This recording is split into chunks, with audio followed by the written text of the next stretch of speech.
Yes, now, bless now. Don't forget the rest now. That's me. DEZ at KOTP TV signing in.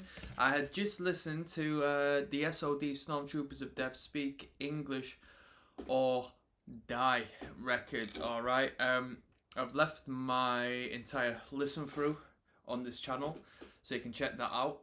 My entire reaction, so to speak.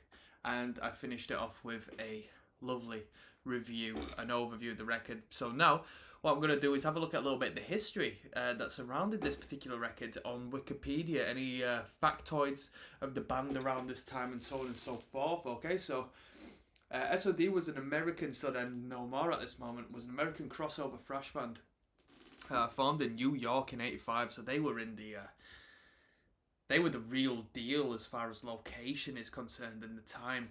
They are credited as being among the first bands to fuse hardcore punk with thrash metal into a style sometimes referred to as crossover thrash. I mean, it is a hardcore record, isn't it? It's thrash metal, but it is super punk rock. The band is also known for reunited Anthrax members Scott Ian, who's on the guitars, and Charlie Benante, who is on the drums, with their former bassist Dan Lilker. Let's see who this Dan guy is. He was the bassist for thrash metal band Nuclear Assault and was a founding member of Anthrax. Nuclear Assault, that's pretty cool there. What's Scott Ian saying? Should go with first and foremost Anthrax, right? Yeah, cool. So, instrumental song March of the SOD, which was the intro of what we heard, was the Headbangers Ball intro anthem for many years. That's that sync licensing royalty magic right there. Musicians, artists, if you want to make the real money in music, look into sync licensing and publishing. That's where the money is. All right, that's definitely where the money is. Another song from the same album, Chromatic Death, was also used during the show as a seg between ads and video. I don't know if I pronounced that right. The band was the source of some controversy due to their deliberately offensive lyrics. Scott Ian describes the song on Speak English or Die as ridiculous and just a big inside joke. You can hear the inside joke through a lot of the skits they do. Adding, some people thought we were racist, and those people are stupid. Bassist Dan Lucas said the lyrics were never intended to be serious, just to piss people off. The band had several periods of inactivity following their formation in '85. According to Billy Manal, of a 24-song extended play of live and unreleased material called Rise of the Infidels will be the last of last of SOD. Len, blah blah blah, who cares? So, let's have a little deek at the history. So, after finishing his guitar tracks on the Anthrax record Spreading the Disease, which I've not checked out on this channel yet, we're going to be getting there. I've only done Fistful of Metal as of so far. Scott Ian would draw pictures of a character known as Sergeant D. Pictures will be accompanied by slogans such as "I'm not racist, I hate everyone," and "Speak English or Die," and Ian would write lyrics about the character. He decided to form a hardcore band based on Sergeant D, so he recruited Anthrax drummer Charlie, ex-Anthrax bassist Dan, and Psycho's bassist Billy Milano. So, yeah, Billy Milano is essentially known first and foremost from MOD. So should we check MOD out on next? They recorded a 63-song demo called Crab Society North. What?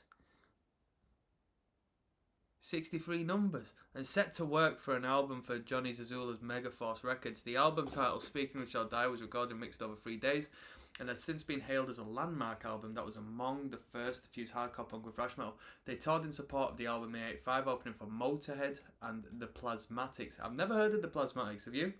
Their music served as the theme of the what we got? 1980s incarnation of MTV Headbangers Ball. I have never seen Headbangers Ball before, people. What is Headbangers Ball? Just heavy metal music videos. Cool. They planned a follow-up titled USA for SOD, which was ultimately scrapped and never recorded. After their tour ended, Luca carried on with Nuclear Assault, while Benante and Air continued with Anthrax. Milano formed a spin-off band, Method of Destruction, known as MOD. The band's first album, USL for MOD, featured many lyrics written by Scott Ian. I wonder if Scott Ian gets credits then, because legally speaking, Scott Ian should make a killing off of the MOD stuff purely because his lyrics is being used. He gets the songwriting credit and royalty, as well as an altered version of Hungry, an unrecorded SOD song played. Okay, cool. So let's check out some info on the studio album, right? Wow, I think we got a little bit of info here, which is going to be quite cool. Right. So, essentially the same bit.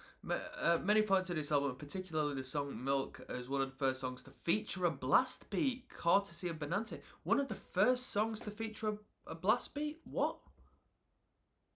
No way, generally? When asked in 2009 if he invented the blast beat, Benante replied, "If you mean that I decided to sit in my room and invent it, no, it wasn't like that. The thing was something that had been around the New York hardcore scene for ages, but hadn't been used for other things. The first time it really happened was on SOD's Milk song, so I guess, yeah, because there's really early, like, hardcore punk, like, really bad bands that got nowhere, who were just making a crazy racket, and essentially were doing blasts at times, just because they were just twatting the drum super hard. The album had some controversy, which addressed homosexuality, women, and foreign cultures, right. While the album raised no albums at the time for its tongue-in-cheek, like, topical content, later generations began to further scrutinise the lyrics. In an interview with Songfacts in 2014, when asked if Speak English and Die came out today, do you think that because of political correctness of today, it would go over the same? Local responded, it probably would have a harder time, just because people seem to be more uptight now. Nevertheless, it was what it was, which is saying that it is what it is, but back then, and I don't regret it, maybe minor aspects went overboard with certain lyrical things, but then again, we didn't really mean them. Perhaps if we realised that, then it's just more funny. Yeah, cool. Then we have to get into a philosophical sort of discussion as to whether cancel culture actually works. Can you actually get cancelled, or is it a means of promotion? Is it just a way of, looking at the negative to publicity? Bad publicity, is that the equivalent to being cancelled, cancellation? Reception, Speak English or Die was received and is considered one of the greatest and most influential crossover thrash albums of all time. I said this during the listen through, I'll say this again. It sounds so ahead of its time. I was shocked when I heard it was 1985. I was shocked. All Music gave it 4 out of 5 and said SOD Speak English or Die was an important record in the fusion of hardcore punk, thrash, and speed metal. Sold over 1 million copies worldwide. It was re-released by Megaforce in 1995, and a platinum edition was released in Feb 2000. Revolver in August 2014 plays Speak English and Die in its 14 thrash albums you need to own. I wonder what's on that list.